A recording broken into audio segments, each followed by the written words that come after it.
Alaskan Huskies that draw the sleds to take supplies for different places, and also are used in the Iditarod dog race.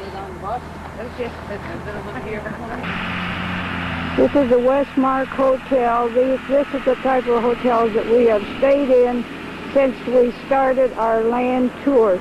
Most of them are very nice. Some of them are kind of small, but they're very clean, very efficient, very nice on the inside. This is Tok, Alaska. This is our second stop on our way to Fairbanks up the Alaskan Highway.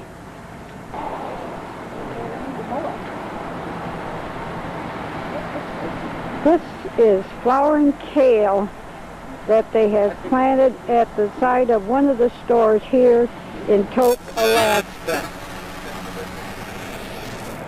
This is butterball in Alaska.